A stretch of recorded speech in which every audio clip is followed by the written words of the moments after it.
Welcome back to another episode of the Dynasty Dingers podcast. It is March 11th. We are recording the final Scout the Statline 1 through 10. Last week was outfielders. This week is starting pitching. And Doc, you are in a new state. What's going on, dude? I'm just living the dream out here in Northern Virginia, moving my family across the nation. I just really wanted to be closer to Jackson Holiday. It's honestly, I'm excited. I'm going to go to an Orioles game at least once, probably lots. Nationals are nearby. A lot of minor leagues nearby. I haven't even looked into them all yet, but there's a lot around here. So I'm excited about that. Yeah, new career things, and I'll make my millions of dollars through my fantasy baseball genius on the side. But yeah, I do something else in the meantime. I do a lot of things. I'm kind of like trying to be the world's most interesting man. Yes, jack of all trades is, I still think, a very valuable asset, and it's working well for you. So why stop now kind of deal, I'm right? not dead. Yeah, I'm not not bankrupt, and dead. I'm not dead. Well, we have a shorter episode today. We're going to try to nail this in about 45 minutes. So let's just jump right into it here. Doc, our number one SP for Scout the Statline in 2024 was a very flashy name, Kumar Rocker. And we're going to be doing the peak projections, obviously a little different since these are not hitters. So before I dive into Kumar's stats for peak projections, let me just go over them for you as a listener. We do innings pitched projection, strikeout projection, inning pitched per game projection, ERA, K percentage, walk percentage, K2 walk percentage, and then let's see, fly ball, ground ball is the last two. So starting for Kumar Rocker, 136 innings, 152 strikeouts, 4.2 innings per game, a 3.24 ERA, 27.1% K to a 7% walk. That is a K to BB of 20.1. And we'll leave the fly ball, ground ball out because honestly, that doesn't matter. Doc, Kumar Rocker, very flashy to finish last year, very flashy in some of our drafts this year, our startups. What are your thoughts now that we are getting closer to the regular season?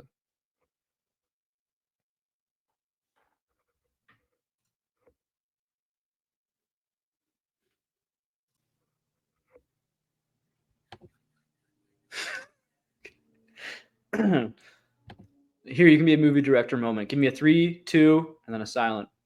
3, 2, 1.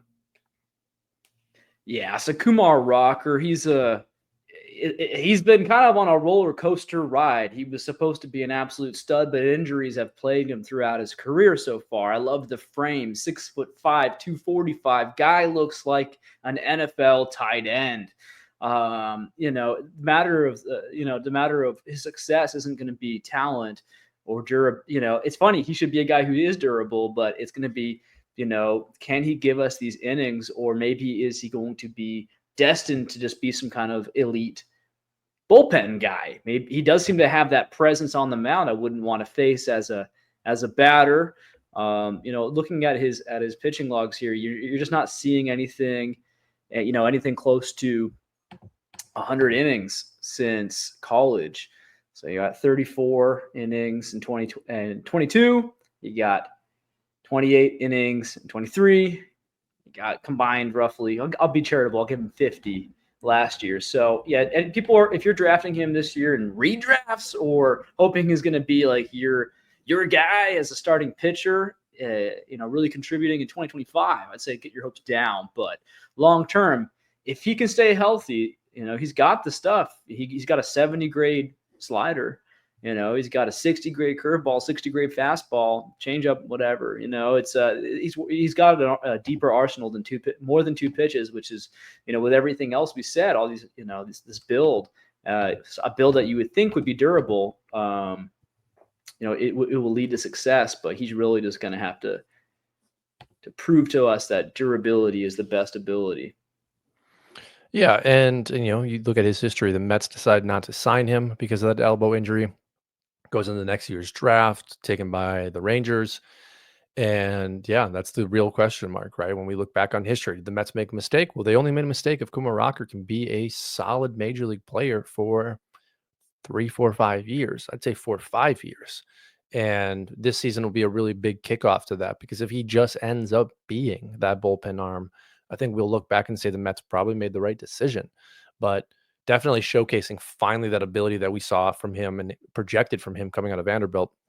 And I think that's really exciting.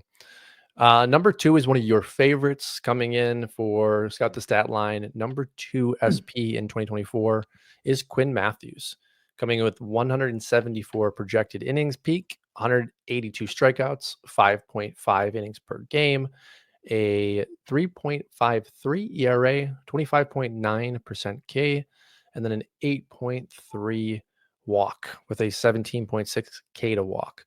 Doc, Quinn Matthews, rose throughout the prospect ranks last year.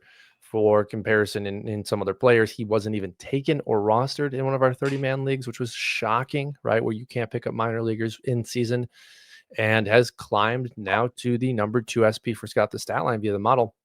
You love Quinn, so go ahead and give us your overall thoughts. It's so funny hearing him talk. He sounds stupid at first, or your brain, maybe it's just my brain, thinks he's going to be stupid because he's like a surfer bro. But then you hear the words come out of his mouth, and all of a sudden you can say expediliariosis. I don't even know. Like what's the most xylophone? Is that a complicated word to say? I don't know. Maybe it's a tough one to spell. But this guy, he went to Stanford. He's actually a really smart guy. And the more you can hear him analyze pitching, his pitching, just games in general, the way he views his process, it's like, okay, smart guy, likable guy. Wish he still had that long California surfer hair to go along with the silly necklace, but I just, in terms of, that's the scout talk. In terms of like what does he bring to the table as a fantasy pitcher? Well, I hear all kinds of noise about the IVB and all the metrics behind his fastball, and I'm over here like, bro, I can see it. I can just see it. It passes the eye test. The fastball, it looks different when you see batters whiffing on it, and the way they're whiffing on it is pretty dramatic sometimes. So you just know like there's something cooking there. It's not 99, it's not 100, doesn't have to be, but it's not low velo either. It's a nice sweet spot, and he does have a deeper arsenal. He's got a slider, changeup, curve. They have a 45 curveball here. I'm not sure if I'm thinking about Zebby or not, confusing the Matthews. I could have sworn I've seen Quinn unleash the curveball on occasion. So maybe that's moved up since this grading, or maybe I'm getting that wrong. But regardless, there's a deep arsenal here, a high IQ, and the opposite of Kumar Rocker. This is a guy who threw 156 pitches in a single college game. I'm going to stop. I'm going to say it one more time. 156 pitches in one game in the year of our Lord. It's not this one, but 2023, whenever it was. This is like, it sounds like it's from like one of those 1800s kind of games, right?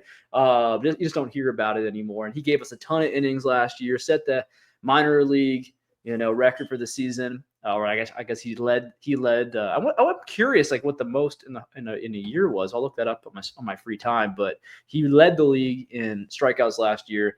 This is a guy who's going to be in the St. Louis Cardinals rotation this year. Might end the year as their best pitcher. Okay, so what are you thinking for redraft real quick before we move on to 3? Like, are you targeting Matthews? TGFBI, is this a guy that you want with one of your last picks, or are you kind of thinking about more of a fab run on Matthews? Are you asking me because you're thinking about picking him next? Because you're in the same TGFBI as me, and so I can't give you fully. No, yeah, man, no, I 100%. I want this guy. I'm gonna, yes, I'm targeting him at value. It's always at value. I love Reese Olson. I've been missing out on him in the last couple of drafts because his values has ticked up a little bit higher than I'm used to, and so it's kind of annoying. Ryan Weathers, though, for some reason, the Lance B bump didn't last. I'm still getting him at crazy values. Quinn Matthews at value, especially, that's a lottery ticket I'm willing to pay. I'm willing to buy.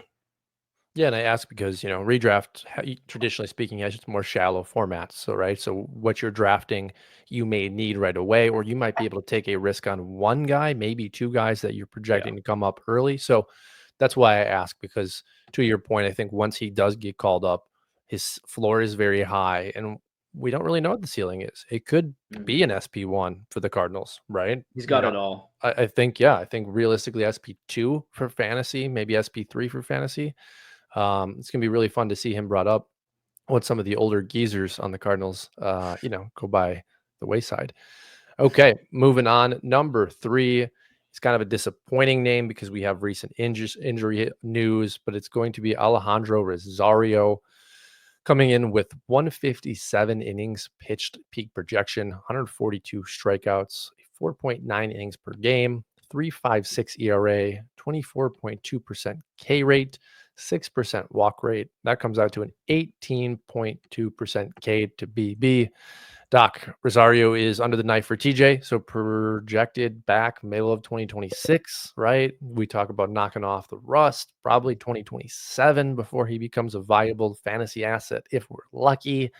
How does the Tommy John news change the profile and the excitement you had for Rosario? Immensely. Now, long term, 5 years from now, no, not. I mean, definitely, there's all kinds of opportunity for this kid. He's a stud, but it's kind of unfortunate. I felt like I was late to Rosario, and so I started adjusting and giving him what I thought was an aggressive rank, and then he goes and does this. Totally betrays me. No, I feel terrible for the kid. Yeah, he just turned 23 years old. He's not too old or anything, but I mean, he's going to be post hype by the time he comes back. Be maybe 25, right? But by the time he's really making an impact, 6'1", 182, probably needs to bulk up, right? It's not the most durable frame. People, I've had some resistance to this idea, but think about guys like Robbie Ray and Kyle Bradish, who were a Cy Young winner and Cy Young contender, right? Like really good arms at their peak. Like Bradish right now is actually like basically he's not being valued at all. He's like, you can take him anywhere you want. He'll go to free agency almost. It's crazy. The value drop. I would say his value's dropped from like 2 months ago even. It's like there's a certain window after TJ, even with proven guys. Like Robbie Ray a few months ago was worth nothing. Now you're starting to see him rear his talented head once again, Robbie Ray, and now the value's going back up. Great. That will happen with Rosario, but if you have him, there's oddly enough, right after the TJ news comes, there is a selling window where you can get pretty good value because people are rebuilding. And I would say go ahead and make that sale, sell now, and then maybe you can buy back later on that dip because frankly, the strikeouts per nine, unbelievable compare. The strikeouts to Ks. The strikeouts to walks. I've had a very long day, folks. I paused and I caught it. I'm like, something I just said was wrong. Thank you for letting me come do it on my own, Matt. But Rosario, his command is looking pretty solid. It's so annoying because we wanted to see him at the upper minors because he's crushing low A and high A. Will he be able to conquer it, with a high K9 and a low walks per nine? I'm going to start just saying that more often just to make people mad because I know they love percentages. They love the K rate and they love. I'll do that with batters, but for some reason with pitchers, I like the per nine. It just looks sexier. So anyway, Rosario, Godspeed, sir. See you in 2027. I'll buy the dip late 26. Yeah, and to your point, if you can sell what Rosario did as his breakout in 2024, you can sell the model's projection at number 3, right? To your point, there is still this buying window for people in the selling window. And I think Bieber, Bradish, Ray's a good example. They're like the middle ground is no one wants them, but no one's going to trade them if they have them. And then as they get closer to where Sandy is, back from TJ and looking good, now whoever has them is definitely not going to trade them more than likely because they want to sit in and reap the rewards of having the guy that's coming back from injury. So we've got some time with Rosario. And unfortunately, this is baseball. This is the arms race, right? Coming in at number 4, Scout the Statline top SPs of 2024 is probably our consensus one between you and I, Andrew Painter. Painter peak projections have him at 149 innings, 155 Ks, 4.7 innings per game, a 3.87 ERA, 26.5 K percentage, 6.4% walk rate. That comes out to a 20.2 K2 walk. Doc, Painter is your number 1 SP. Is that correct? Man, he's been my number 1 prospect, period. That's, I'm having a harder time with it now that I see Basayo, just the way he's swinging that bat. Wow. Oh, it looks like a man. He looks like a man out there. He looks ready. Roman Anthony, what he's doing at his age. Did you see Rome hit with a metal bat? No. Oh You my mean when did gosh. you do that? Just in like BP messing around. He cleared, Okay. it had to have gone like 550 feet. It cleared the parking lot and the field behind the parking lot. It was, I feel it's, like Anthony's almost underrated right now, just because like he's almost like he's too obvious. yeah, I mean, someone made a really good Okay. point about Anthony. They're like, I think it was the Just Baseball guys when they're like, who has the highest floor? And Leighton came in and he's like, well, if you look at Anthony, his ceiling drags up his floor. And I was like, that's a great point. Great point. Like he's just such a freak. Even if he's bad, he's good.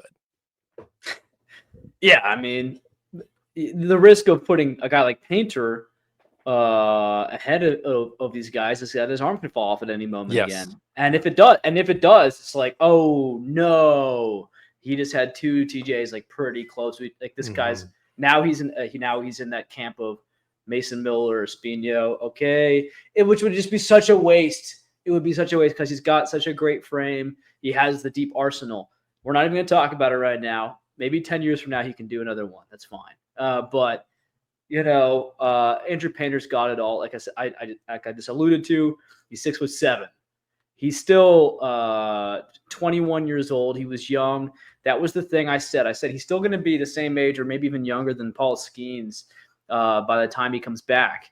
And he's got Skeens kind of broke through a ceiling, right? He showed us what a rookie pitcher can do. And I think Andrew Painter, it's not going to be that common that this happens, but Painter's got what it takes to be a Skeens-ish kind of impact as a rookie. I am concerned that they're going to wait for the play, like basically late season. So for redrafts, again, at value, Quinn Matthews is going to be up sooner, and they're going to just chuck him in there for a bunch of innings because they've already given that to him. We know they're going to do that. Painter, the Phillies want to win the World Series, and he could be a serious. I mean, heck, have him start some games near the end of the year, and if you want to move him to the bullpen, and just be like Adam Wainwright, who was also 6'7". If you Yep. want to give a really fun comp, Adam Wainwright, when he was a rookie, came in and closed out the World Series like 2007. And now he's a country music recording artist. He's actually, I like his music. It's so funny. But he said so corny. I like friggin' winning games for the Cardinals. Like he'll randomly drop a Cardinals reference in the middle of a song, and I'm like, yeah, brother, you're so corny. I love it. So yeah, Painter came up here as a teenager, like crushed every level he's been at. He went to AA and got better as a teenager. Like a 0.6 walks per nine. What's going on, right? And I think he added another pitch recently. He's got like 6 pitches. It's stupid. He's got velo, got command. I've seen him do a couple dumb tweets like 2 years ago. He's a teenager, but remember he tweeted kind of dumb. I was like, oh, I'm knocking your IQ down a little bit. No, but like let's make some more mature decisions out there online. But frankly, man, he just feels like got a great name. 70 grade name, Andrew Painter. Maybe still my number 1 overall prospect. He's just that good. Yeah, I think you bring up an interesting point, and what it triggered for me was the fact of injury potential for Painter and any pitcher that we rank, 1-1 or 1-2 or 1-3, right in the top 5, is that what you said, at any time, their career can be derailed. And we don't want to see that for Painter. We don't want to see that for Roki. But the reality is when we're even doing these redrafts right now, I would rather have Ryan Weathers late and Roman Anthony as my, you know, third outfielder than say, I'm just trying to think, Sal Frelick and Andrew Painter. And that kind of goes into my rankings systems for prospects, right? Just like the position scarcity, the position depth, and it shouldn't per se, but you have to kind of think about that. And like, that's why rankings change from 2 to 3 years, because depth changes across the league. But if you take Paul Skeens out of this equation, I think we're probably both in agreement. Like Andrew Painter, even with the TJs, probably one of the best pitching prospects we've seen last 5, 6, maybe 10 years. Do you think that's fair? Yeah, no, I think he's that guy. I think I think it's like there's a group that's emerging. It's just going to depend on who can stay healthy. But it's Yeah. Skeen, Scooble, Reagan's. I think is forgotten. I'm not confident in Crochet, but if he can somehow stay in terms of his health, but if he can Okay. stay healthy, he's up there. And then you have these. Yuri Perez and Andrew Painter, I think, are these next guys. In terms of this next generational kind of talent, these elite pitchers. It's a fun time. I hope that, we can see something like that from Quinn, Schultz, Hagen Smith, Burns, but guys like Painter and Perez are on the precipice. This is the thing. I said this in the Scout the Statline Discord, a little shout out. I said it out there. I said, hey, the innings is the most valuable statistic for a pitcher. And Ross hated that. A lot of people didn't like that. But it's like, hey, man, we can all talk about coulda, woulda, shoulda. But now, Tyler Glasnow, I can't, especially in a head-to-head league, he's worthless if he's not there in my playoffs, right? In the end of the season. Yes, he's way better in Roto. Way better in Roto. Yeah. Oh, yeah. Even if you get 120, it's a great 120. You're never catching me saying, like, oh, this guy is bad at pitching or DeGrom is bad at pitching. It's like, no, it's just in terms of like, and the thing is, it's head-to-head, but it's also real baseball. It's why it's why Lance Lynn still has a career. It's why Kyle Gibson will at some point be signed. It's like these guys will eat innings, quote unquote. Like they literally eat. They literally eat them. You're right.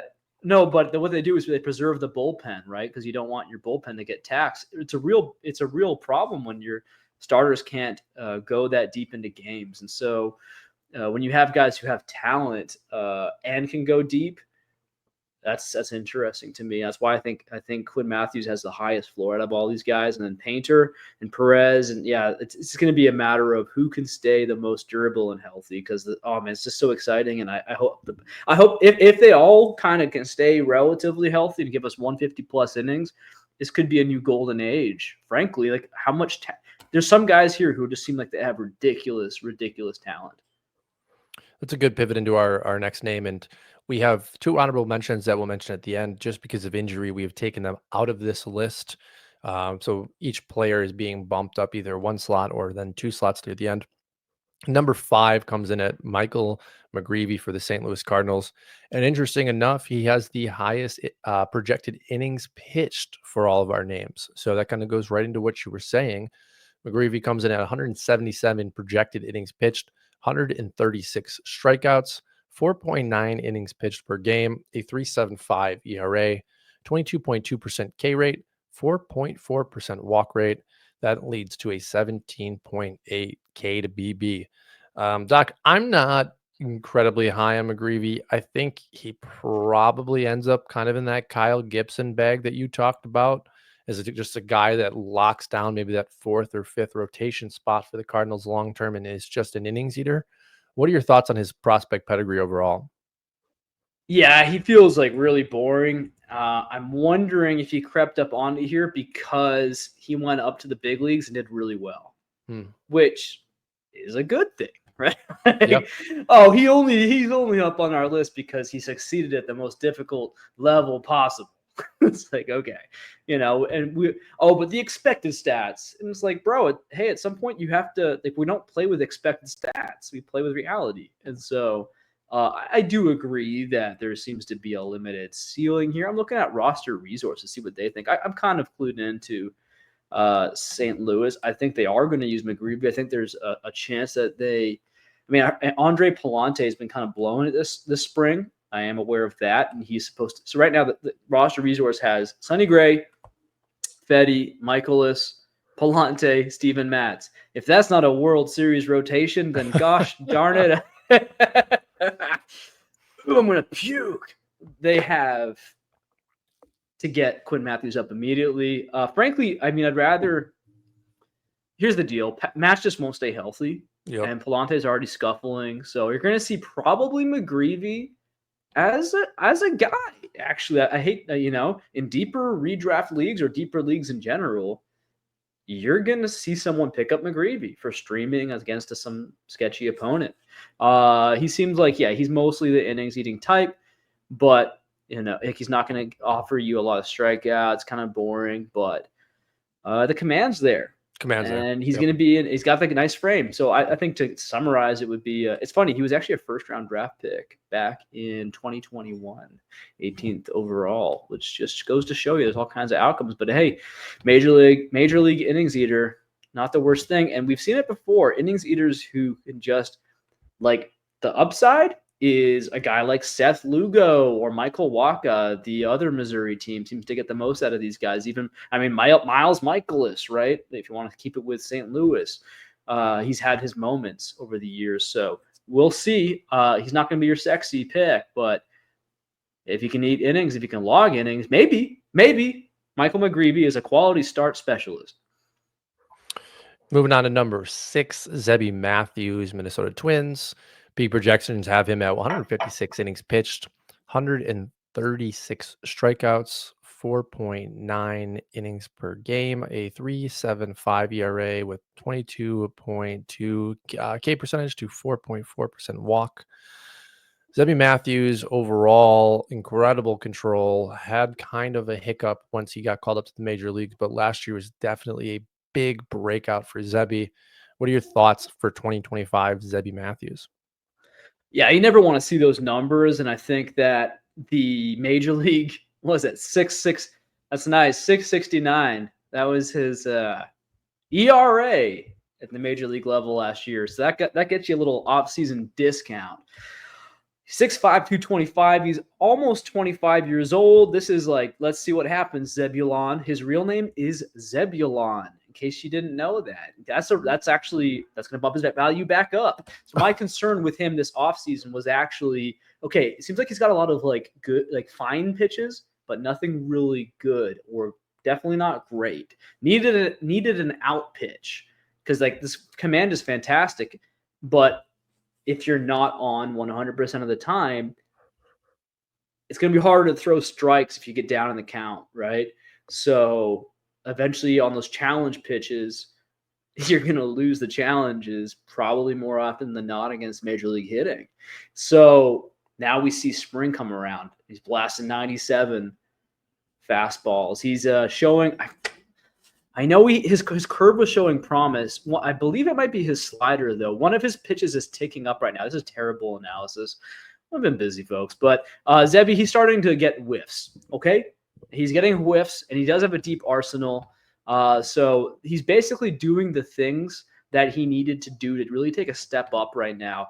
And frankly,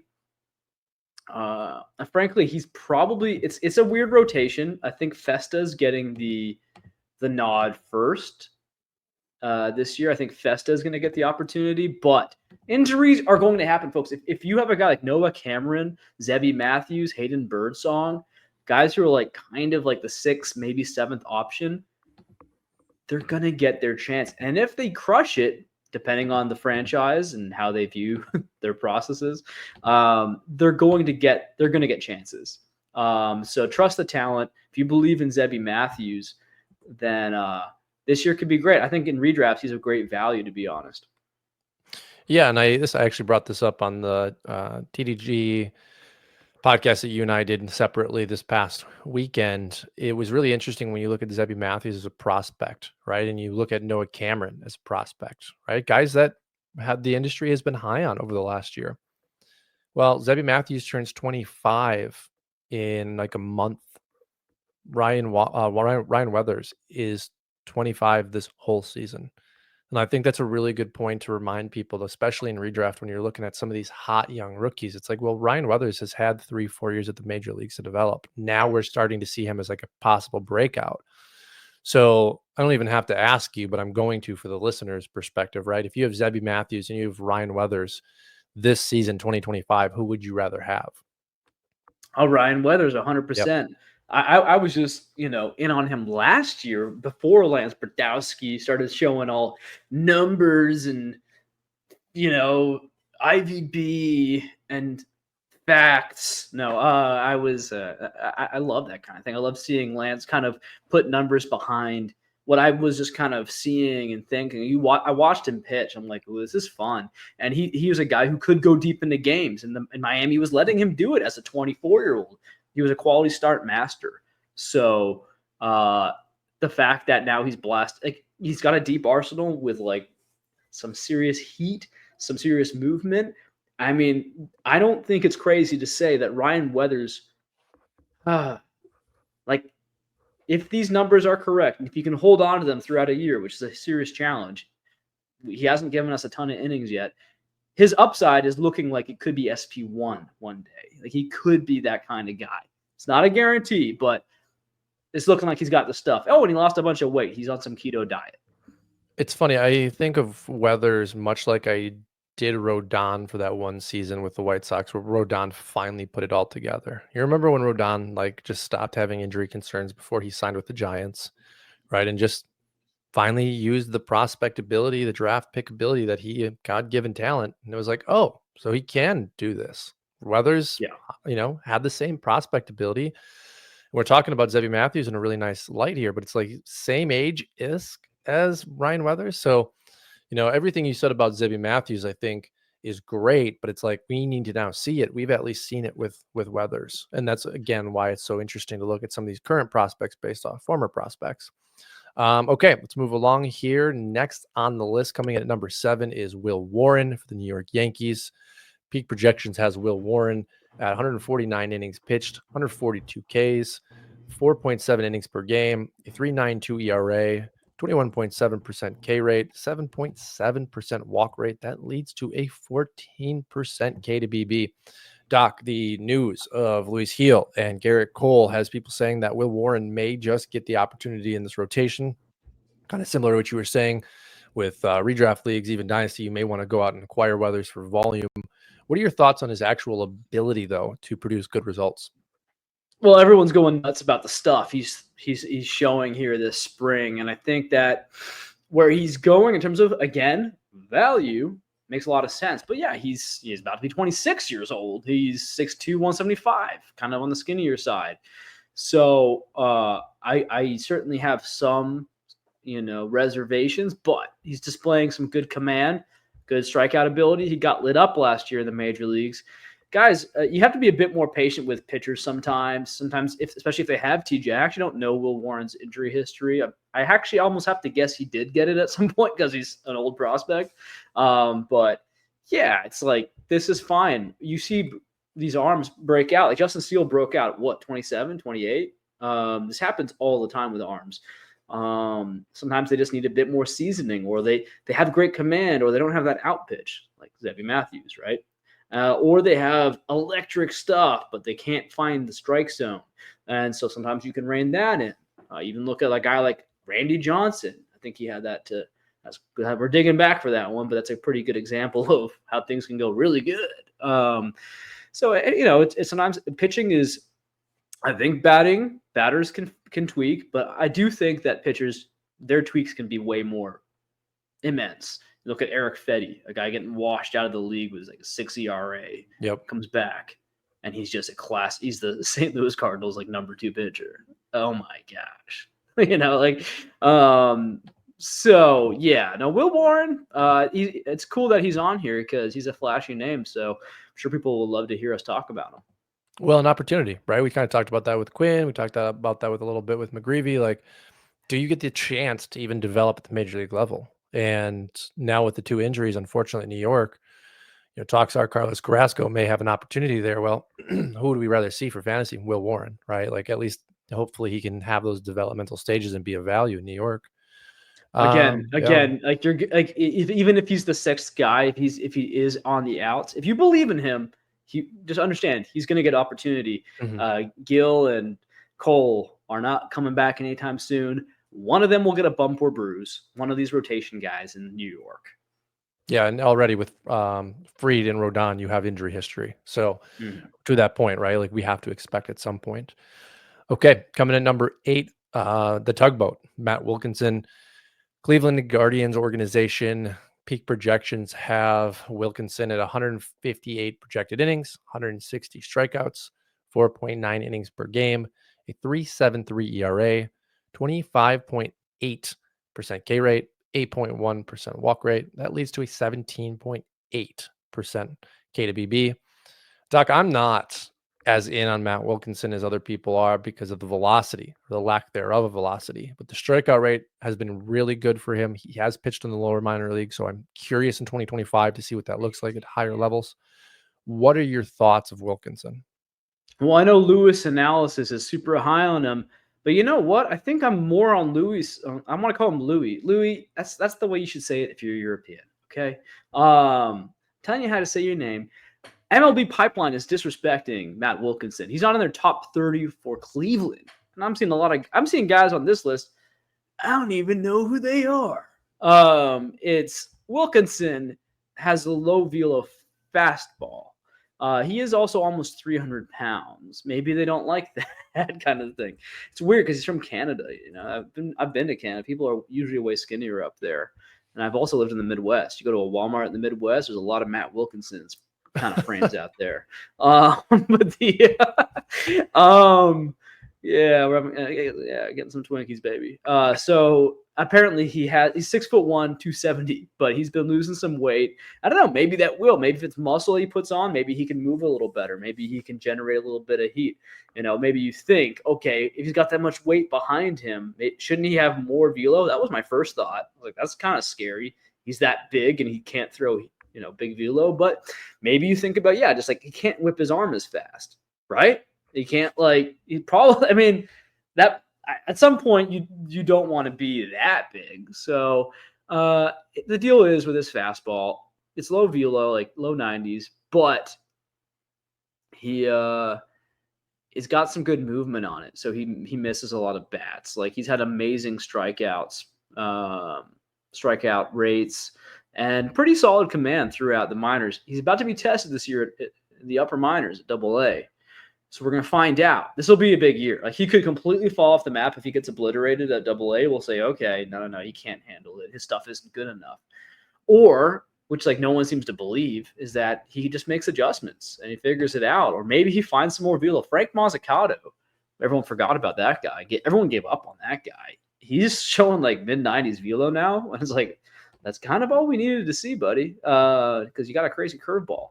And with Wilkinson, he's got multiple pitches. He's got solid command. Heck, it looks kind of like a durable frame. Looks like it's bulletproof. So it looks like it, take a good punch to the gut. And so, I'm higher than most on Matt Wilkinson. I think he's just really not valued the way his numbers, his numbers don't generate any respect just because of the fastball. And we've seen that velo increases can happen. It doesn't need to be much higher. Yeah, and this is kind of the profile that you've talked about, over the past year that is underappreciated and kind of ignored, right? But there's durability built into that from what we've seen at the major league level. Or if you don't have the 97, 98 mile an hour fastball, you seem not to have to get Tommy John as much, right? That's in the numbers. And maybe Wilkinson can make those adjustments, can lean into that crafty ability and just be one of the guys come this time next year that we're looking at as that, 180 inning workhorse potentially. And there's value in that, right? Yeah, it should be noted that he is a lefty, which left-handers, if you're not familiar with baseball, they can get away with the lower velo just because they're left-handed, basically. Well, and there was more sought after. So even if he's a 92, 93 mile an hour fastball guy, like there's definitely a bullpen role, right? I think this is a big leaguer eventually. It's just in what role and how good is that question. And do we not like the organization too? The Cleveland organization is a good landing spot. Great landing spot. Yeah, that's a really good point. Okay, moving on to number 9, we have one of the top pitching prospects in baseball, Noah Schultz, coming in with a projected innings of 117, one of the lowest we've seen so far. 108 strikeouts, 3.6 innings per game, a 3.56 ERA, 23.9% K rate to a 6.8% walk rate, leading out to a 17.1 K to BB. Doc, I think the innings are just because the White Sox have been careful with him, right? Another lefty on the mark here. Big time pitching prospect for the White Sox. We're excited about him. Big, tall, 6'9" frame. What are your thoughts on Schultz long term? Big fan of Schultz. Bigger fan of Larry Schultz, his dad, who likes my posts on X, formerly Twitter. I was out here defending Noah because people were, I said, hey, look, Noah Schultz is showing some durability, which was his biggest question mark, right? And they're like, oh, no, man, he only did, he could only go 4 innings per start. I'm like, yeah, pretty obvious that they capped it there after the he only gave us 27 innings in 2023. That's a major problem, even as a 19-year-old. Mm-hmm. They got him up to 88 last year. Success. success, especially with a 6'9" guy with all those moving parts, right? And so when you get to 88, yeah, of course, it's not where you want to end up. But like Grant Taylor still is like in that 30 innings kind of area. You don't get out of that, you become Mason Miller. Fine, acceptable, but not reaching your full potential. And I'm pretty sure all of these pitchers want to be starters for the most part.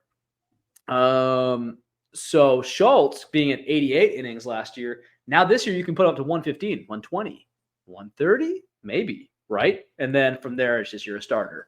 So it's great. Once you get up there, you've proven you can do it. Teams are going to believe you can be a starter. So Noah Schultz, like again, like I can't, people don't like it when I say it. Innings is an incredibly, maybe the most valuable statistic because you can have a crazy strikeout rate. Everyone loves it. You can have great velo. Everyone loves it. You're not on the field, not on the mound, not healthy. Doesn't matter because we don't get to see it. It's imaginary. It's like it basically doesn't exist. So very exciting because we see with Schultz this level of command and strikeout ability from a crazy frame. And I just love basically I'm at the point where if I see a White Sox pitcher like Hagen Smith, I'm like, okay, I bump you up some points. Why have Hagen Smith above Chase Burns, who could be great too, but I just trust what the White Sox are doing with their potential Chris Sale clone here. Yeah, well, and they produced Garrett Crochet as well. So dating back through history, even though the organization has different developmental pieces in place, they've done a good job at developing these top end lefty pitchers. And Schultz and Smith both have the great projectable body frames that we look for. They have great stuff. I think Schultz, if he can hit that 120, 130 innings mark that you mentioned this year, absolutely answers the bell for a lot of those questions. But I guess I want to ask you this before we move on to our number 10. What if he gets hurt this year? What does that do for his concerns of the past and then pitching, prospect and shine moving forward? He's got age on his side, so he's a prep arm, right? So he is 21 now, but it depends what you mean. Is it 10 innings in and he gets TJ? I mean, it's annoying, but he's still so young that he'd come back. Say he misses 3 months, 2025. Okay, so how many innings does he get this year? 60 to 80. Okay, that's okay. I mean, if he's back next year after doing 60 to 80, like we've seen what Michael King and now Clay Holmes are doing, right? You can do it. I mean, freaking Crochet went from 12 innings to 146, which wouldn't recommend not buying him anywhere, folks. That's so crazy. I hope it works out. It seems dumb. It seems like it seems like that's probably why it took a while to sell him. Then the Red Sox are like, all right, our fans are really annoying. We have to do something about this. And so we'll take the risk. Oh man, gosh, could you imagine? I don't want him to get hurt, but gosh, their reaction would be, you could taste the tears.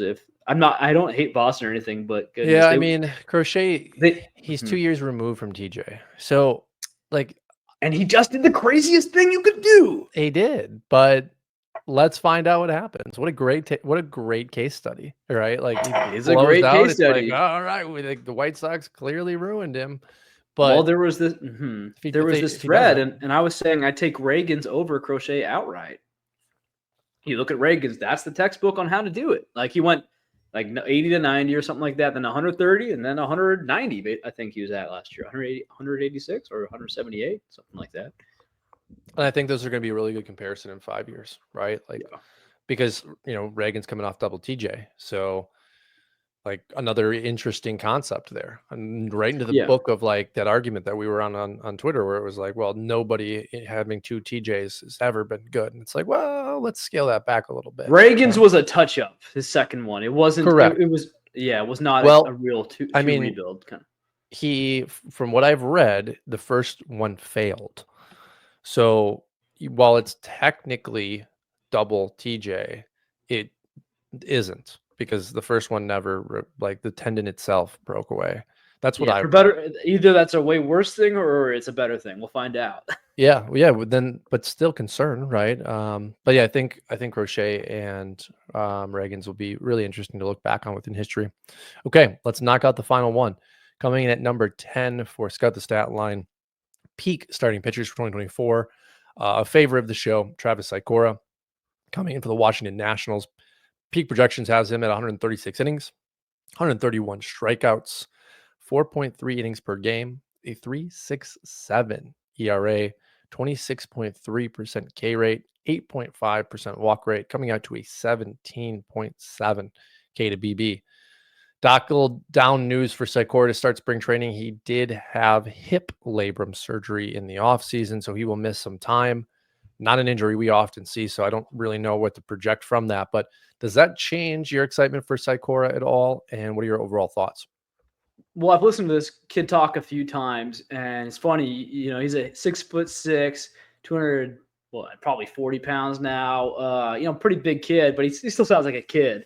And in terms of like his demeanor and his voice, just sounds like a child. But in terms of what he's saying, he sounds incredibly intelligent. And he was talking about playing through the injury last year, and that actually excites me. I'm like, oh, that's you hurt? That's you at your theoretical worst? Okay. And also, if the organization knew about that, maybe that's why they didn't challenge him with a promotion to high A. Because I was kind of curious, are you babying this guy?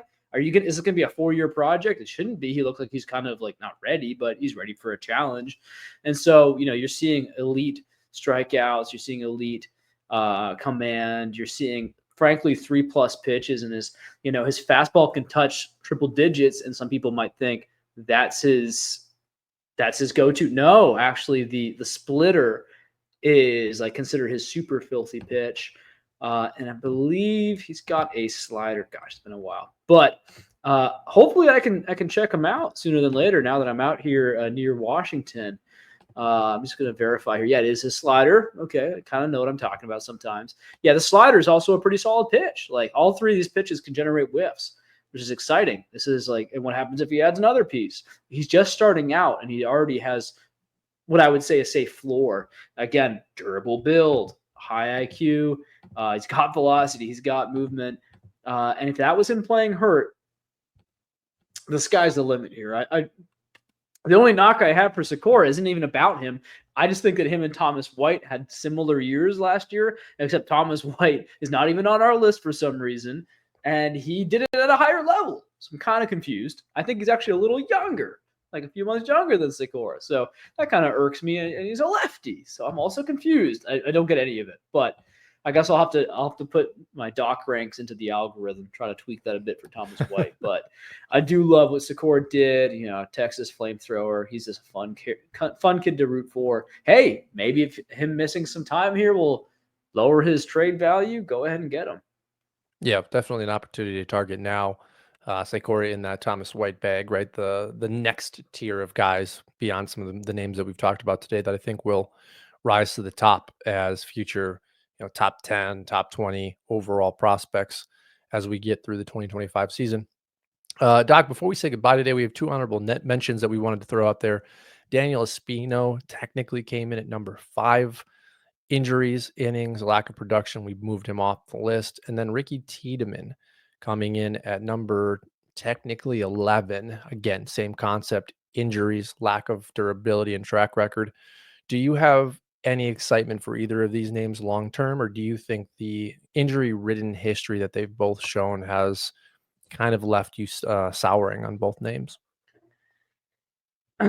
Yeah, man. I mean, this is kind of the unfortunate downside, and it's kind of fitting what I've been talking about this whole time. These guys are perfect examples of what can happen. Now, Espino, I pray that him and the team and his agent and everyone is coming together and looking at Mason Miller and saying, oh, that's how I can have an MLB career moving forward. That's what it's about at this point. It's about that. Otherwise, like I see people online sometimes saying, "Oh, no, he's so good as a starter. Please, man, if that wins out, if the team forces him as a starter, he blows his arm out again, his career is over. He probably can't throw a baseball again. Like he's gonna have such irreparable damage, I would imagine, because he's had some pretty serious injuries. He needs to be a reliever. He can be a really good reliever with that stuff. So I hope that can work out for him. And then Tiedemann, it's 22, and he hasn't had as much devastating injury as Espino, but he is on the verge of that. Let's see. Has he been pitching? He's not been pitching, right? Not this spring. No, he had TJ, I want to say in April and May of last year. Okay, yeah. So he's come back soon. But yeah, he's just like, that's the biggest, that's the scariest thing with the Jays, right? And he displayed some, some command issues. I don't know if that had to do with the injury last year or what, but I still see the LaBuddies, the LaBudes. I think their name is LaBude, but they call themselves LaBuddy. One of them still loves Ricky Tiedemann. He's got hey, here's the upside. Clearly they have talent. Otherwise they wouldn't be popping on our model, right? And so give a shout out to that, but we need to see what can happen. Tiedemann will probably get another shot at starting. Espino, I hope, doesn't, but Ricky T will get one more shot, and then he's probably a reliever. Again, in a world where you could use really fun like electric relievers, that's not necessarily the worst case, but that the pitchers, they're hoping to be starters. Yeah, and Espino coming into the 2025 season at 24, so he's been on prospect list since he was 20. Those injuries have been devastating. They've been pretty severe. So really have to see what he looks like. Has not pitched in spring yet. He might be in the backfields throwing. Did start a throwing program, it looks like, in January or February of this past winter. This a name to keep an eye on. I think you said it best. Great potential bullpen arm in deep dynasty. May still return value, but Tiedemann coming back from TJ, hopefully stop seeing some of those injuries. It's definitely with the forearm, the elbow, like that was been an issue for him for a couple of years. Okay, Doc, that is really all we have today. Is there anything you wanted to say before we say goodbye? I'm your Huckleberry. We will see you guys next week.